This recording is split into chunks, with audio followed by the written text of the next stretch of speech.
Speaking of the Bucks, Bucks Plus launched a couple of weeks ago. The Bucks are 6-0 in the Bucks Plus era, and one of the great shows you can hear on the Bucks Plus audio network is Here District with Marcus Johnson, the Bucks legend, and his son Kris, who joins us now on Mr. Irrelevant. Kris Johnson giving us some time, an NCAA champion during his time at UCLA, and he's wearing the hat. He's got the hat to show for it. Champions made here, his UCLA hat. What's up, Kris? How are you, my man? Appreciate you taking some time to join me today.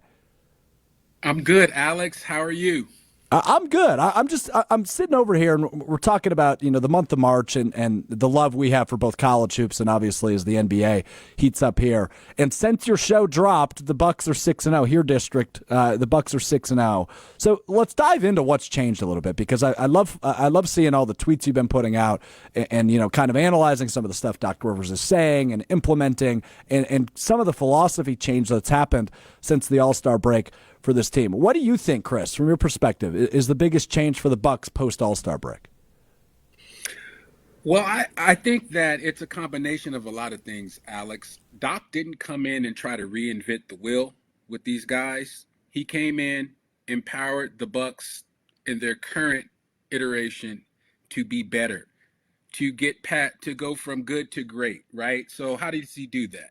Well, he has a philosophy of less is more defensively, where they're focusing more on talking, communication, positioning, veteran type nuances that sort of help you lock guys down on a consistent basis, especially on the NBA level. The big two, Dame and Giannis, have been absolutely amazing together since around December 1st. They've increased defensive efficiency.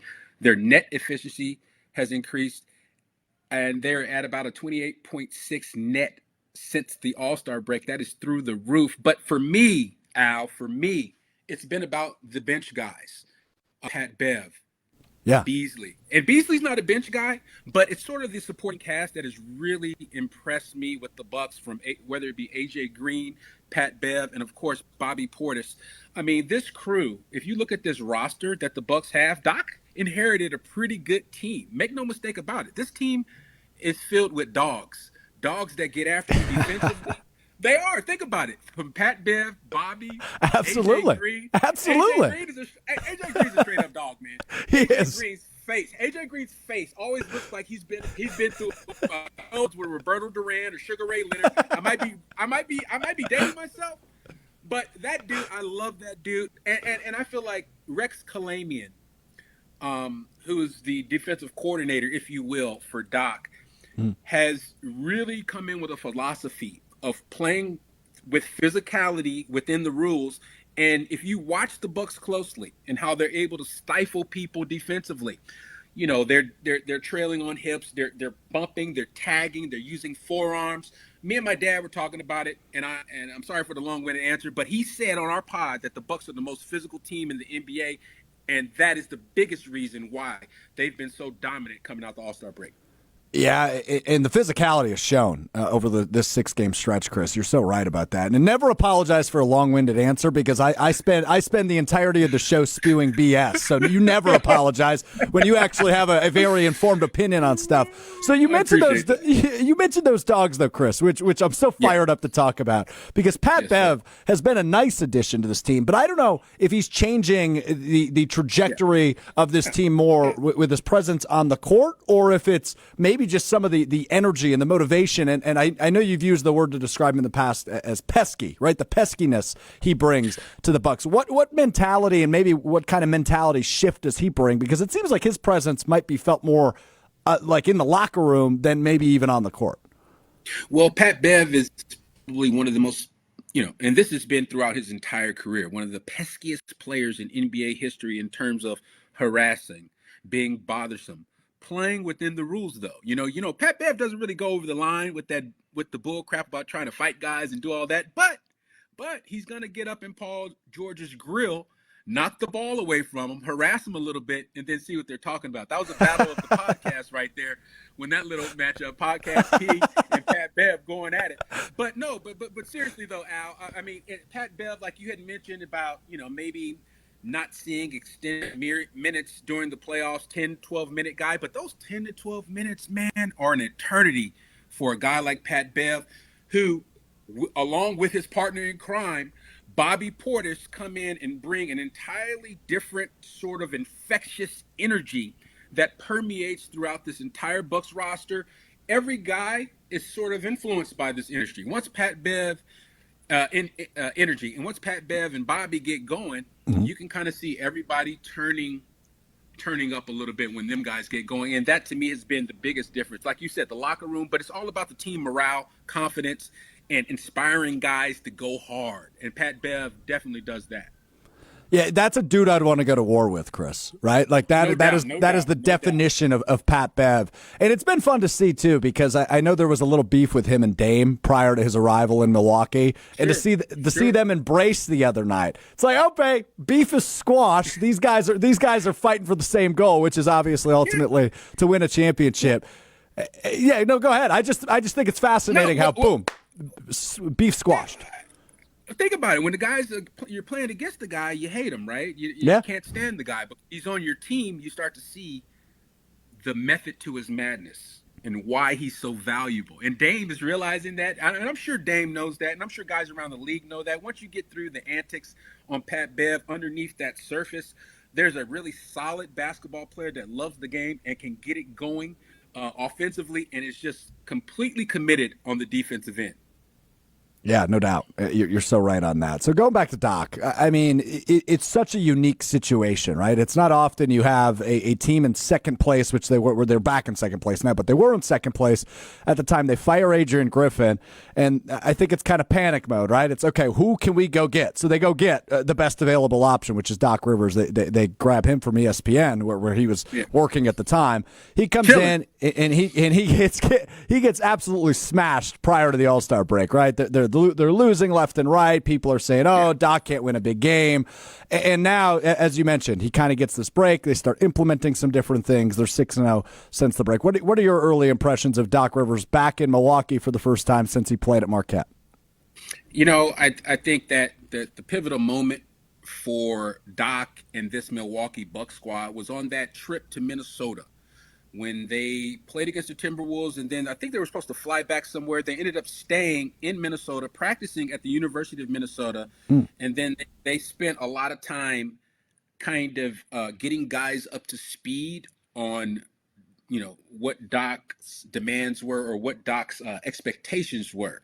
Remember, that's the conversation that Doc went to each guy and defined their role in the Bucks unit. Everybody got their role defined. Everybody got told what was expected of them, what will be demanded of them, especially on the defensive end. And I think guys have bought in. So what Doc came in and did, man, was just provide some structure for some guys that really needed and were dying to have some structure, not to throw Dr. Griff under the bus, but you heard it with Giannis throughout his, some of the comments that he would make. You heard it from other players, just as far as not having an understanding of what was going on. Dame recently mentioned something about, not running the actions that he had ran in Portland, and Doc comes in. He's like, wait a minute, man, you weren't running these actions? Like, what's going on? So all that to be said, and I don't think Doc I don't think it's a lot, Alex, that Doc has changed. I don't think it's a lot. I think he took, the current iteration of the Bucks. He identified some things as a coach, as a leader of men that he felt like they needed to get better at. I think communication has been tremendous with the Bucks. And then the energy side, and I got to keep harping on this, because when you talk about a team with older wings and you have guys like Pat Bev, like Bees, like Bobby Portis, and guys coming in, Gallo bringing in energy, right? That changes the complexion of everything. My point about Gallo had some of his best seasons as a Clipper under Doc Rivers, and I know that he's been much maligned. The signing wasn't met with a lot of just open arms, right? Because you're thinking Gallo 35, slow, can't. Who's he going to guard?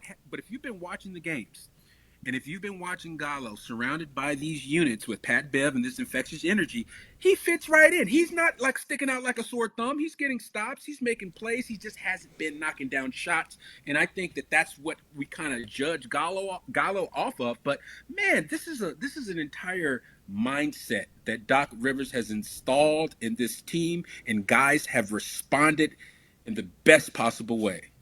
Yeah, I think another name that comes to mind when you mentioned kind of the veteran wings, right, is Jay Crowder and the impact he has. How can I forget? How can I forget? But totally, but the impact he has really on the defensive side, but both ends of the floor, and without a guy, and this is where I want to go next, Chris, because it's and we could theorize this together because it's something I've been fascinated by. Chris Middleton hasn't played a lot under Doc Rivers, right? He's been dealing with injuries left and right. I'm fascinated on how they handle his return. Is he a starter? Do they bring him off the bench as a sixth man? And I know I saw somebody chime in on the YouTube chat with the same question. I'm fascinated on how they handle the full return if we ever get to that point with Chris Middleton once it does happen. We talked to athletic senior writer Eric Name about this on the Here District, asked him the question straight up. And he's like, nah.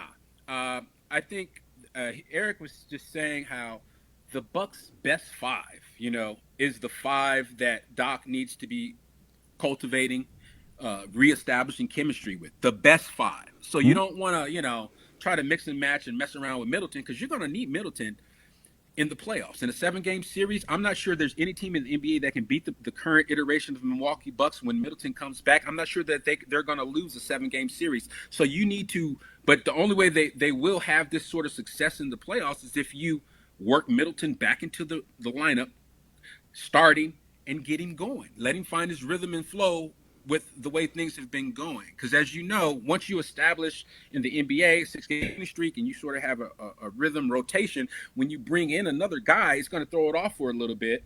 But, if he's knocking down shots, that's going to be a big plus. So I don't think they're going to bring Middleton off the bench at all. I think he's going to start as soon as he comes back and get worked right back into the fold. Yeah, I imagine that's the right choice, right? Like you mentioned it earlier with Doc, is don't come in and tweak a bunch of stuff because that's probably going to make you crumble down the road. Clearly they're finding the rhythm. Without Chris, how can he fit back in is the question, but he is a great player, and I think we lose sight of that sometimes when the Bucks are streaking the way they are. Let me ask you this, Chris. We were talking about this, I think, Monday or Friday on the show.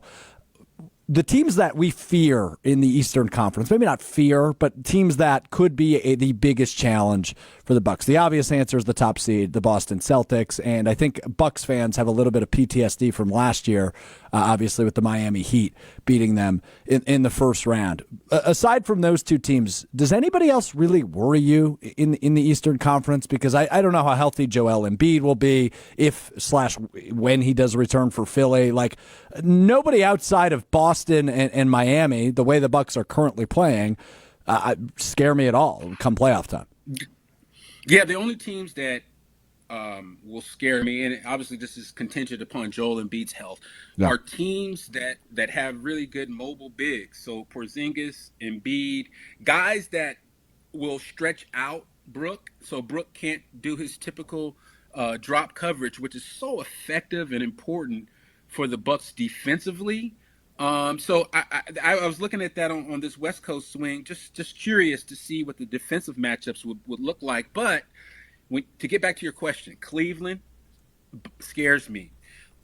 Philly doesn't scare me, but I just, like you said, the Embiid thing is really intriguing. Obviously Boston, obviously the Heat. And then after you get past those guys, there aren't a lot of teams that really bother me at all. As far as the Bucks are concerned, especially when they're locked in like this, and especially the job Doc has been doing with managing minutes, stealing minutes with guys and keeping guys fresh. So we'll see. The Giannis injury is going to be interesting to keep tabs on. I don't know if you guys have any updated info about that. I have not heard anything as of late, or especially about tonight's game concerning Giannis. But see, all these things, Doc mentioned it. He said, someone asked him about, what was his best case scenario, I think, going down the stretch. And Doc said something to the effect of, hey, that everybody's healthy, that we go into the playoffs healthy. And so that's sort of Doc's main goal. And however he has to manage the roster to achieve that, he's going to do.